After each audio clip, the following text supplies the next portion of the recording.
Maligayang pagbabalik mga kaibigan. Ngayon, papanoorin natin ang isang American sci-fi action movie na pinamagatang Terminator Dark Fate. Magsisimula ang Dark Fate sa isang recorded video na nagpe-play. Kumbinsido si Sarah Connor na magwawakas ang mundo sa loob ng ilang taon, ngunit mabilis din tayong dinala sa hinaharap. Kinabukasan ay napagtanto natin na pinigilan pala ni Sarah ang pagwawakas ng mundo. At dito niya ini-enjoy ang buhay niya kasama ang kanyang anak na si John sa isang beach sa Livingston, Guatemala. Ang taon ay 1998 at halos perpekto ang buhay ni Sarah at John. Ngunit, ang kanilang pagsasama ay nasira nang biglang lumitaw ang isang T-800 Terminator. Itinutok ng Terminator ang kanyang baril patungo sa isang batang si John at binaril siya. Binaril ni Sarah ang pumatay sa kanyang anak, ngunit ang kanyang mga bala ay hindi tugma sa kanyang bakal na katawan. Sa kasamaang palad, namatay si John at nawala ang Terminator. Makalipas ang 22 taon sa Mexico City, ay nasaksihan ng isang kabataang magkasintahan ang pinakamahalagang pangyayari sa kanilang buhay. Isang babae ang biglang lumitaw mula sa isang mahiwagang power surge na nahulog mula sa ilalim ng tulay. Iniligtas siya ng mag-asawa, ngunit pinigilan sila ng isang grupo ng mga pulis na naniniwalang nilagyan nila ng droga ang dalaga.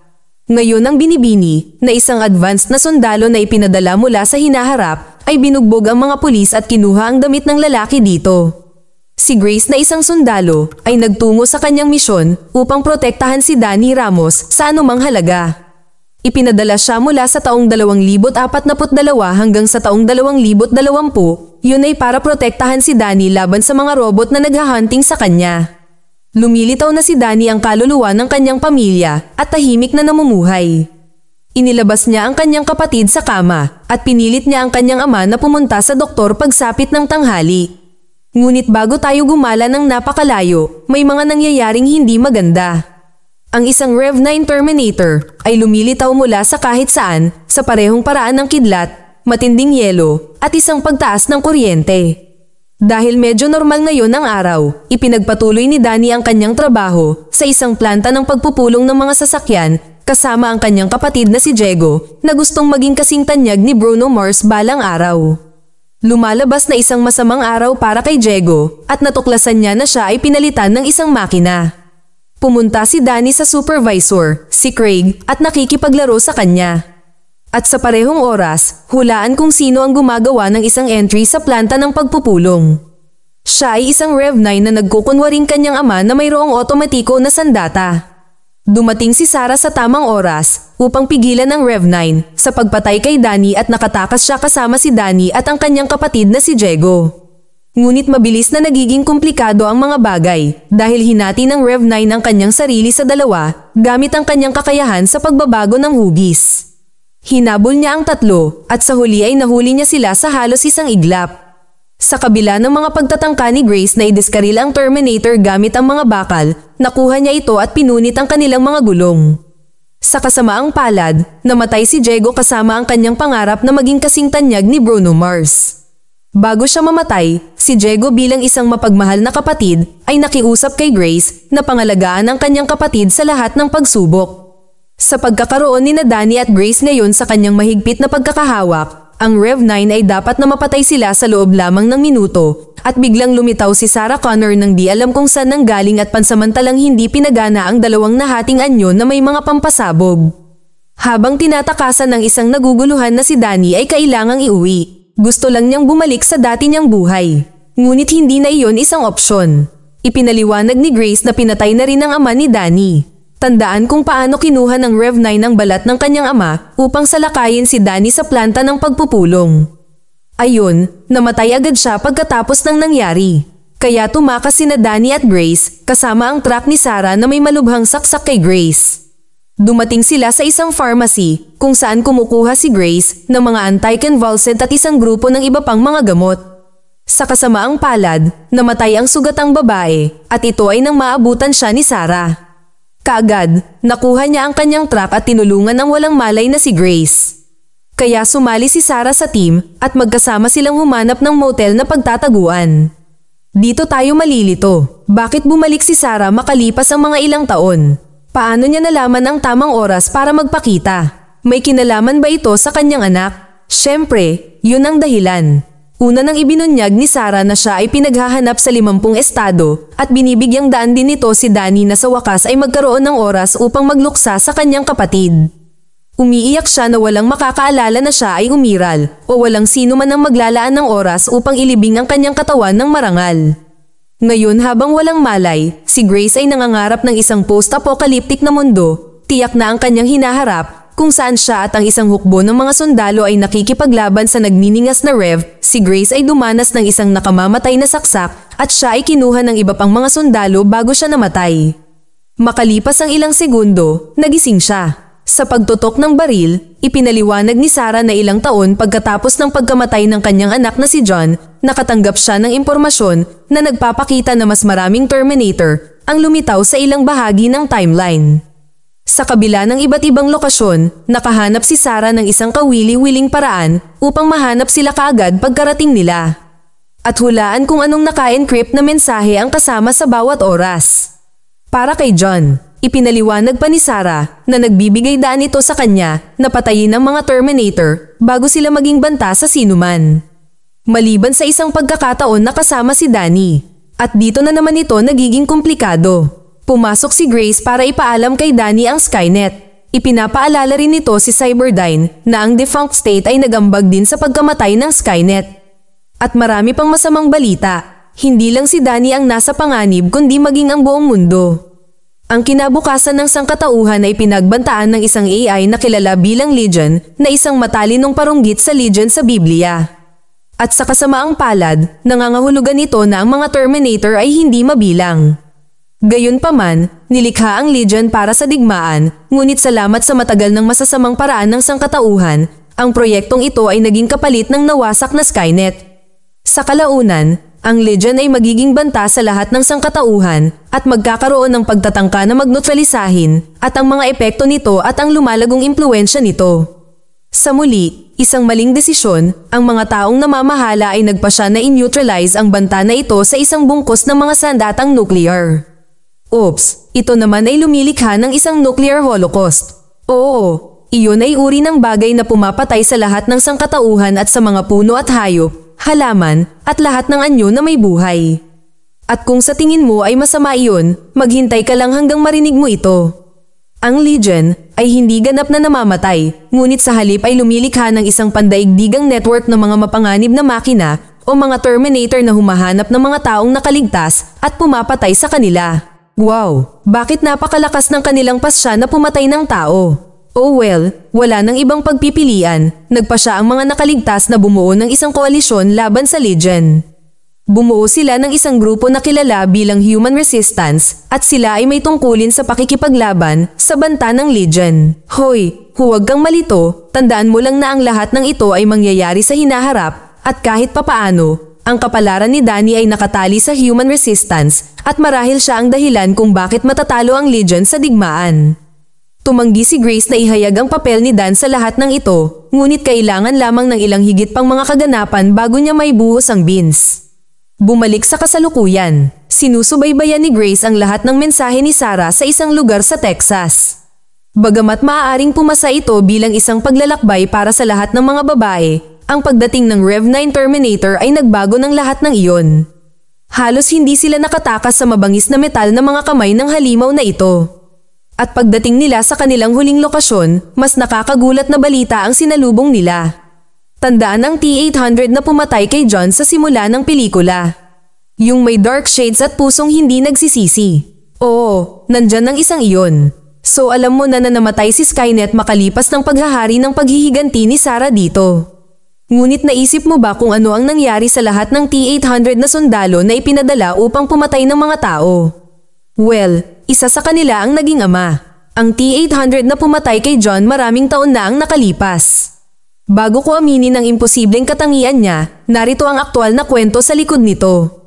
Kaya't pagkatapos na maging non-functional ang Skynet, karamihan sa mga sundalo ng T-800 ay naging inutil at wala na silang layunin na gumala sa mundo. Matapos ang misyon nito, ang pagpatay kay John, ang T-800 ay nagsimulang matuto at kalaunan ay naging mulat sa sarili. Sa lahat ng mga taon na ito, natutunan ng makina na kumilos na parang tao. pag-aaral ng panlipunang mga pahiwatig, pagbuo ng isang konsensya, at sa wakas ay nag-ampon ng isang pamilya, isang asawa, isang anak na lalaki, at isang aso. Naniniwala ka ba? Isang pamilya ng tao. Bilang natural, ginamit niya ang pangalan ng tao na Carl at ang kanyang asawa ay nag-aalok ng mga sandwich sa grupo. Nakakatuwang makita ang magandang relasyon na ibinabahagi niya sa kanyang anak na si Mateo. Ngunit hindi nito binabago ang katotohanan na pinatay niya si John Connor na nasa parehong edad.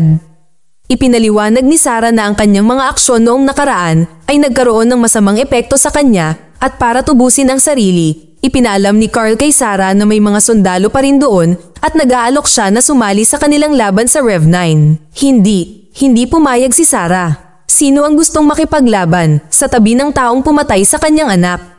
Gayunpaman, alam ni Sarah na ito ang tanging paraan para magkaroon sila ng tunay na pagkakataon laban sa Rev 9 at marahil ang tanging paraan upang mailigtas nila ang buhay ni Danny.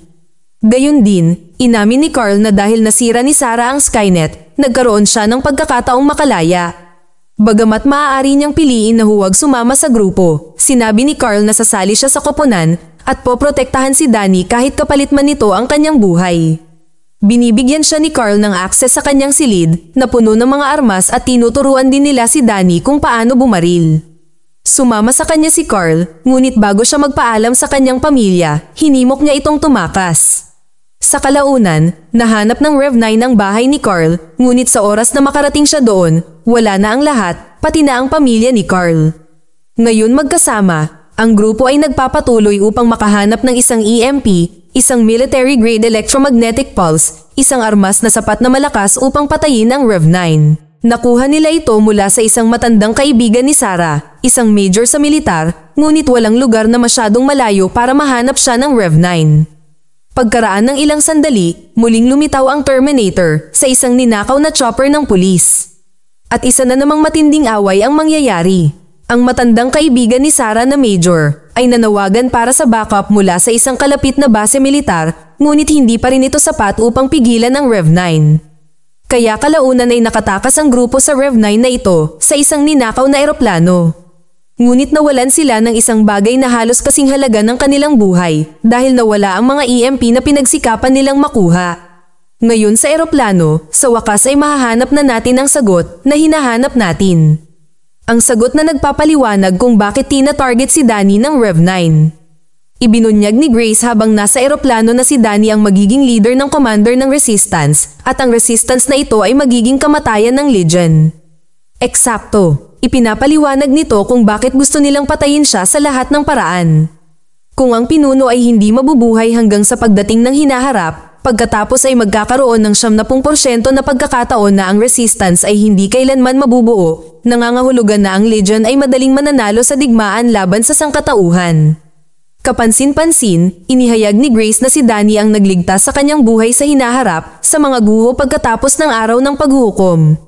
Sa mga guho, makikita natin si Danny na ngayon ay isang sundalo sa kalye na binugbog ang 3 lalaki at binanggit na ito mismo ang gustong gawin ng Legion sa kanila, magpakamatay. Pinalaki ni Danny si Grace at sinanay na maging sundalo siya. Ipinaliwanag pa niya na ginawa ni Danny ang mga scavenger bilang isang hukbo ng mga umaasang sundalo.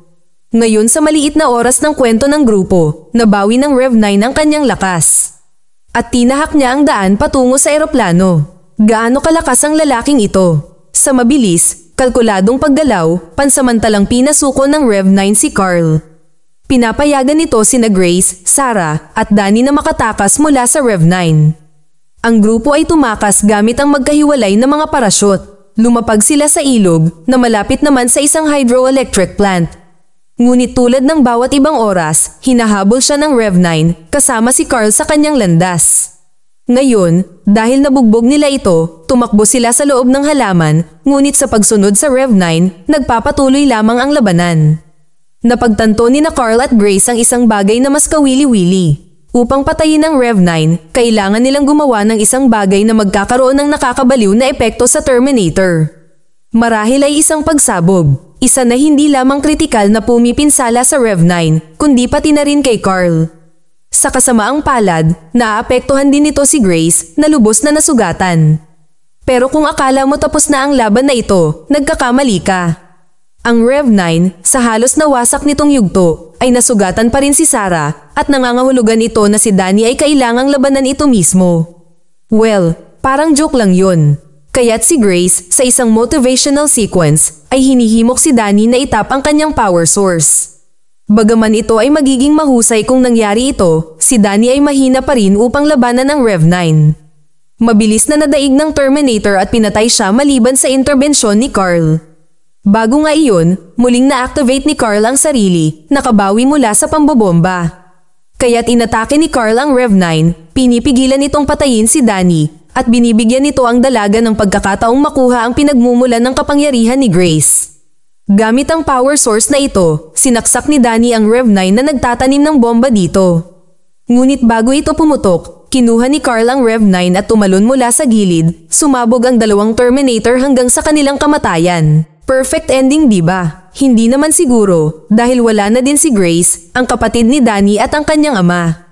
Maliban dun, makalipas ang ilang taon, makikita natin sina Danny at Sarah na pinapanood ang isang nakababatang Grace na 10 taong gulang sa ngayon na nakikipaglaro sa kanyang pamilya sa isang palaruan.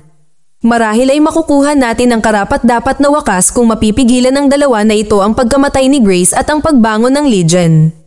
Gayunpaman, ito ay nangangahulugan na kailangan nilang labanan ng higit pang mga Rev-9 na may mas matinding galit.